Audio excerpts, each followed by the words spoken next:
Let's apply the aurora glaze on this surface. Aurora glaze does not need to be applied to thick. The premise is that this base bottom, that is, there is no dust on the base layer. It needs to be very strong, firm. Then we apply the aurora glaze. Our aurora glaze itself is paste-alike. We don't need to apply to thick when scraping. The best way is to choose spraying. Spraying will be more even. The thickness will be easier to grasp. Let's scrape now. When scraping, it doesn't need to be too thick. It's a thin layer.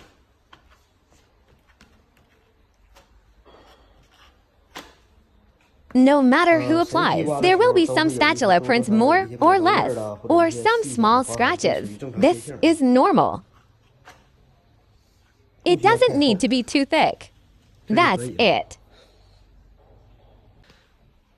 After our first aurora glaze is completely dry, let's emphasize it's completely dry. The suggestion is to spray. Why is that? Paint it very evenly. We scraped it. There may be this uneven thickness, especially if the wall is uneven and there are grooves. You can see the surface is dry, but it's not dry yet, since we are making samples. Let's talk about this problem. Large areas must pay attention to these points. After the first dry, let's apply it a second time. Still don't apply thickly. A little bit of this ambiguity. Then you can apply this thickness. What should I pay attention to? It's this side. We need to apply the materials here. Maybe the first time you apply, we're scraping from this direction to this direction. But the second time, we can do this. Scrape this way from this position. Then repeat the process. Let's apply it 4 times in total. As for spraying, you need to spray it 4 to 5 times. After it's completely dry, let's polish it again.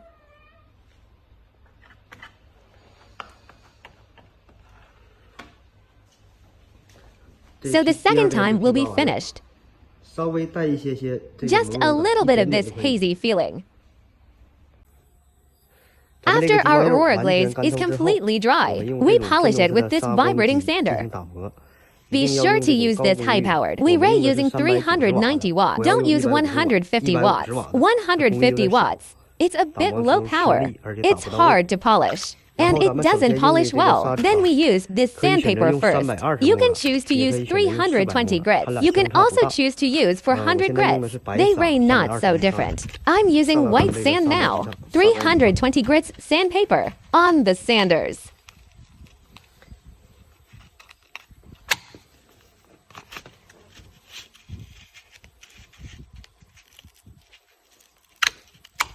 Let's polish. When polishing, pay attention to this corner. It's new sandpaper. Be careful not to come up and sand it with new sandpaper. The position of this corner, it's easy to miss because the new sandpaper is rough. Let's polish the middle position first. This side of itself. Now it's shiny after you finish. From the side, it has no luster at all. And there are some small sharpening scratches inside. It's all got to be polished.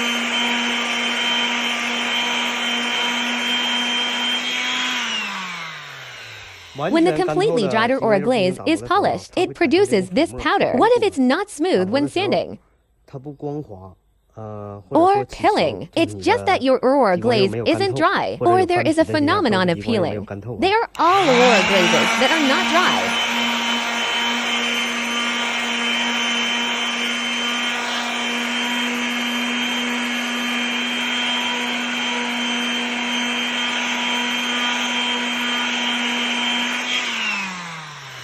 Now when we are polishing, you may see it in the video. There is a scratch in this position. That's when we're scraping. Maybe it's because of this impurity. Or are there small grains of sand? Bring out this scratch. When we look at it from the side, it's a little groove. It must have lost this luster. Flatten this groove.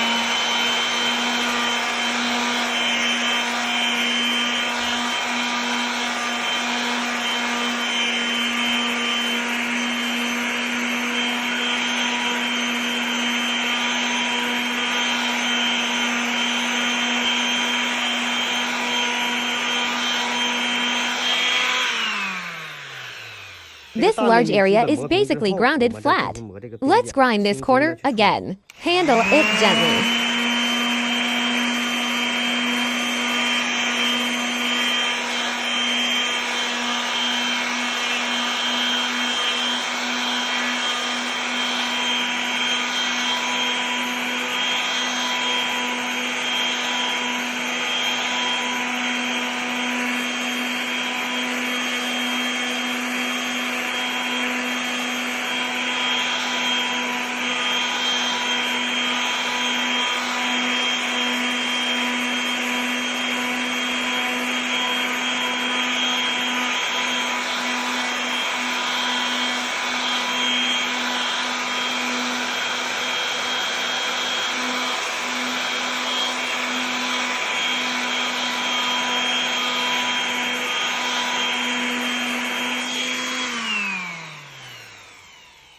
After it is completely matte, we exchanged 1000 grits sandpaper. Continue to polish.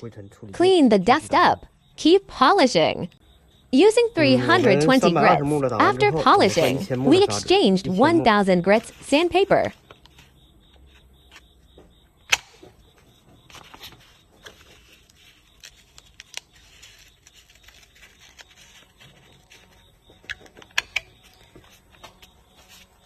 When polishing, we need to turn around to polish.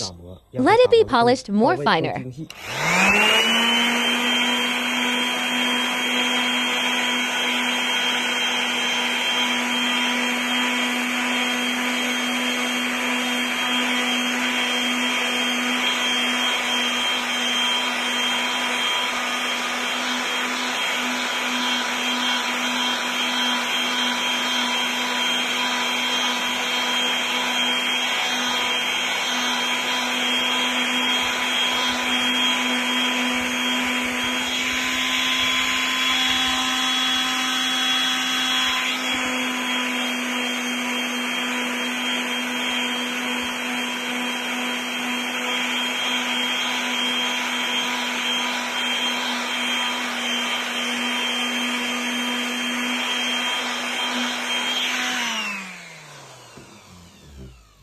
What about after 1000 grits? We'll wipe the dust off with a dry towel.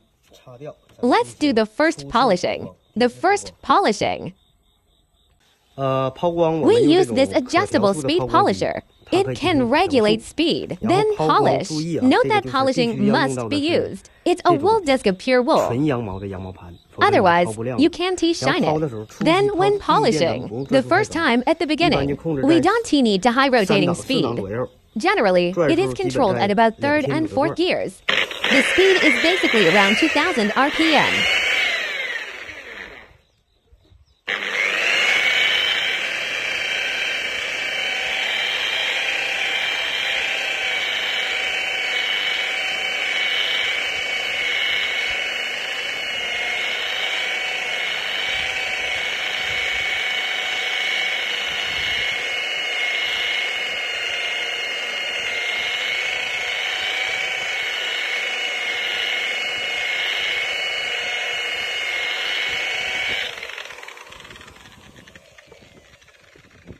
We can basically polish its shine now.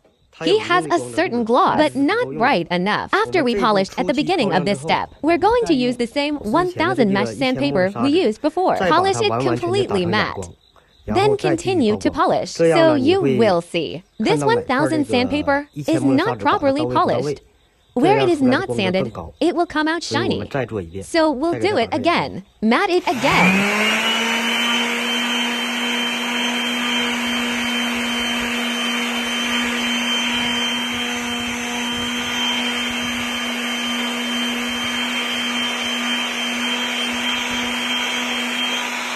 When applying, we get rid of this dust as we apply it, or the fine sand will fall in it.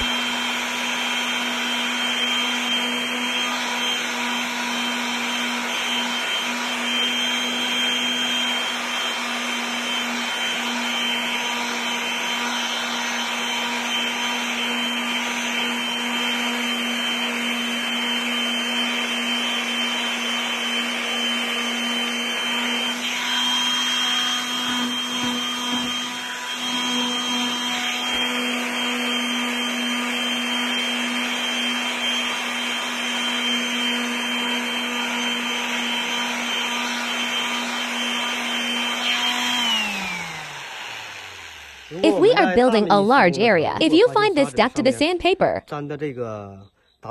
and this dust comes down, and this ball comes out, we need to shake in some angular positions. Shake this dust clean. Let's polish again. This is to be paid attention to when polishing. Then after cleaning the dust, we polish. When polishing this wool plate due to long-term use, you can also grind it on the edge of some angular positions for a while. Clean up the sticky garbage on it. Then we polish. The rotating speed should not be too high. You can use a little force.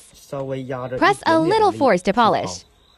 Then the more times you polish, the higher the gloss that comes out.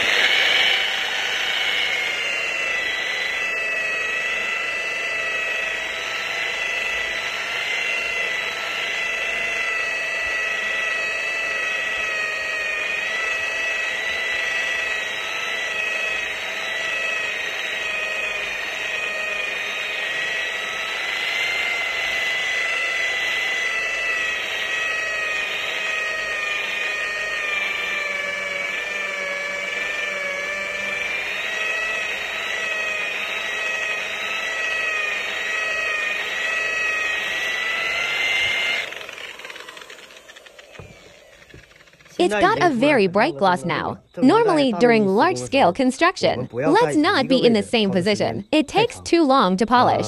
It generates a lot of heat. It is easy to burn this paint film. If you are making a sample, we'll polish it and wait a little bit. After the surface is cold, we'll polish it again. Now you can see the shadow of my hand. It's reflected in it. The gloss has come out. Let's wait a moment. Polish it a second time and a third time. We polish it now for the last time. We can increase the number of revolutions slightly. It can also be polished according to the original number of revolutions.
Let's take a look at this brightness.